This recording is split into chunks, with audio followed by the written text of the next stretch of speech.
Hi Cancer, mid-month of May 2025, mid-May 2025, ito na po. Ang inyong reading, kukuha tayo ng ilang guidance advice para sa iyo na marahil kailangan mong marinig ngayon, mensaheng gabay lamang po. Cancer, message, guidance for you para sa taong maring makapakinig nito. Cancer, mid-May, may umangat na. Guidance para sa taong ito.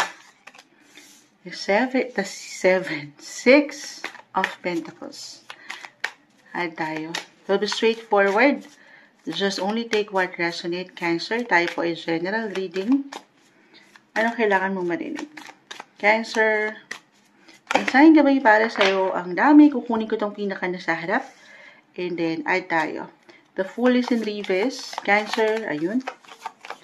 Guidance for you. Okay. So, isahin natin. The Devil. This one is in reverse. The Lovers. Whoa. The Nine of Swords. Reverse. Wheel of Fortune. Reverse. So, meron mga ilang reversal cards, Cancer. Hindi ibig sabihin ay hindi okay. Timing lang to. Ito na naman tayo. Tayo ay live na live sa ating FB. At meron akong naalala, binasahan ko lang kanina. Ang person ni Sir Angelo.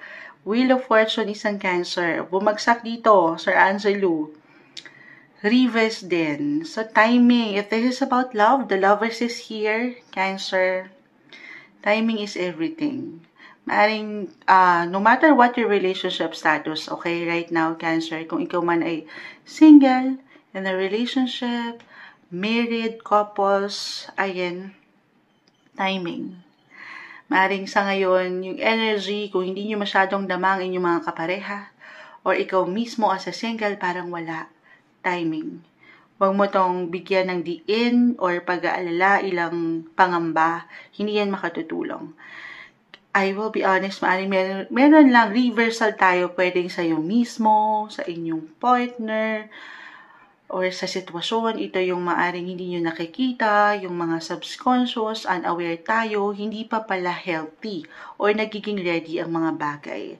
The Devil reverse, maybe a sign, a message. Of course, kailangan ready kayo. Ready kayo sa relasyong ito. Baka sa kanya mag-apply, hindi pa pala siya handa, or ikaw ito, gaano ka man ka-ready, hindi pa pala handa ang mga sitwasyon. Hopefully, nakukuha niyo si Moon Sheldon. Timing. Timing. But love is here, the Lovers. And dito po yung enerhiya, yung pagmamahal.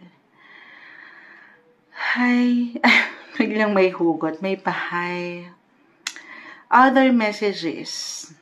Na-mention ko na yung love. Yes po, love, romance, affection. Okay. I'm getting a message dito na talaga merong mag-a-appear or mag-reappear.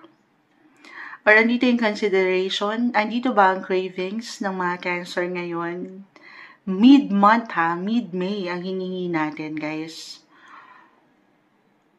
Yes po, dalawa lang to actually. Dalawa lang to, guys. The Devil. Meron kayong i-consider, meron kayong i-reconsider, or for some of you na parang talagang unhealthy na, depende to sa situation po. Hindi kailangan mag-apply agad-agad sa inyo, Cancer, pero kung talagang unhealthy na, hindi na nagwo-work yung relationship, parang ang hirap na may ilang devil, ayan, ilang demonyo sa situation, hindi kailangan katakutan yon kahit yung negative energy or nagiging negative na to. Maring for some, this is a sign, okay, na kailangan nyo ng pakawalan. Gaano man kamahal ang taong ito, Cancer. For some of you, okay, kasi yung ilan, ay sabi ko nga sa inyo, timing lang, depende sa iniiwanan nyo ngayon ng prioridad or sa situation nyo. Some of you may decide na talagang manatili pa, okay, sa kabila ng ilang imbalances po na umaangat. Kasi andito yung pagmamahal. Kaso minsan yung pagmamahal kailangan bitawan kung hindi na talaga nagiging tama or nagiging balanse sa ngayon. Oo.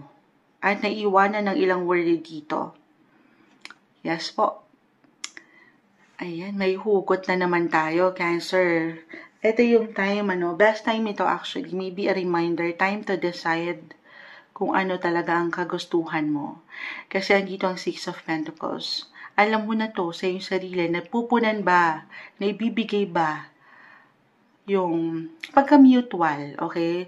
Meron bang pagbibigayan, may pagkasapat, or talagang imbalance ngayon at nagiging unhealthy at naiwanan ka na ng ilang stress na hindi tama or hindi, syempre hindi okay, naapektuhan ka na.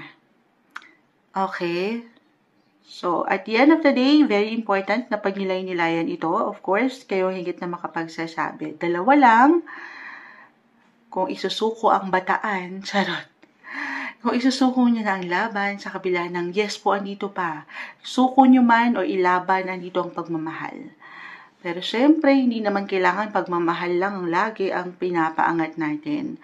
Tanong ngayon, kung ibibigay ba sa'yo yung parehong pagmamahal na yan, or ikaw na lang, at talagang nahihirapan ka na. Maybe this is a sign right now, ito lang naman yung ngayon, na let go muna, palamig muna. Okay? Ayun lang. Yun yung may biglang bumaba yung energy ni Moonshot. Siyempre gusto natin, yung may pagbibigayan, balance, andyan yung harmony, yung pagka at peace. Deserve mo yun, Cancer. Okay? Other messages. Since andito na si The Lovers, the Fool is here. Umangat yung pagka-young, yung freedom, free-spirited.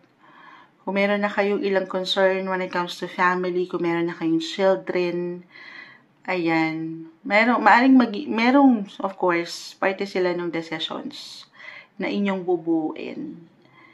Oo.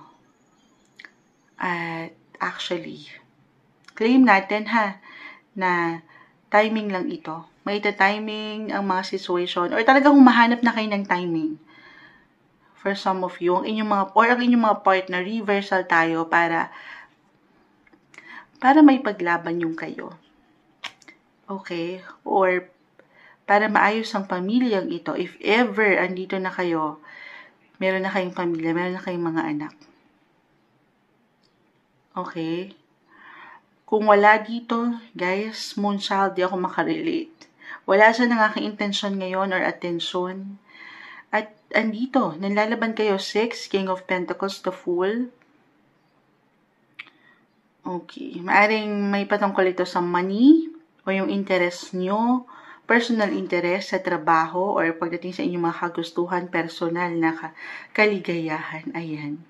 Maring meron kayong ganap dyan na talagang kailangan mo munang i-address or dyan yung energy. Okay? Lalo pa kung meron kayong, lahat naman tayo, meron tayong responsibility, obligations, or extra expenses, may ilang ganap.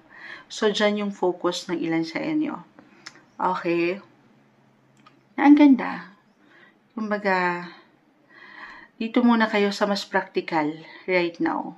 Alam ko may hugot at minsan hindi maarok yung messages. Kung nakakaramdam kayo ngayon palang Cancer na parang hindi ganoon kaganda yung flow, money, relationship, timing po. Timing. At aayon din sa inyo, the tables will turn, the wheel of fortune, umiikot yan. Hindi mananatili dyan. Okay? Hinay ka, kalma, huwag kang mainip.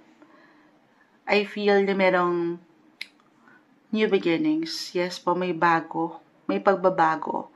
At this is something na yes, maaring kaakibat syempre kapag may mga bago, meron ding bagong opportunity, claim na natin yan. The Fool, the King of Pentacles, lalo kung nanlalaban talaga kayo, yung fire ay nasa pera, karera. Kung hindi mag-apply, lalo kung mahal nyo rin ang inyong ginagawa. Meron good news, yes po, good news, but this is something na may kaakibat din na responsibilidad. Extra, yes, extra work for an extra income. Of course, kaakibat niya yun, yung extra responsibility. So, be ready sa part na yun. Okay, claim na ba natin yun? Yes naman. Yes naman. Ayan, sa part na tiwala, guys, Huwag lang kayo magmamadali pag nagmamadali sa love man or sa kaperahan, sa trabaho. The Fool is in reverse. Meron tendency na hindi nyo makita ang buong kabuuan ng larawan. Very important na pagnilayan muna ang bawat steps or pwede nyong pagdaanan bago kayo sumugod. Sugod. Lalo pa if this is something na may involved na pera.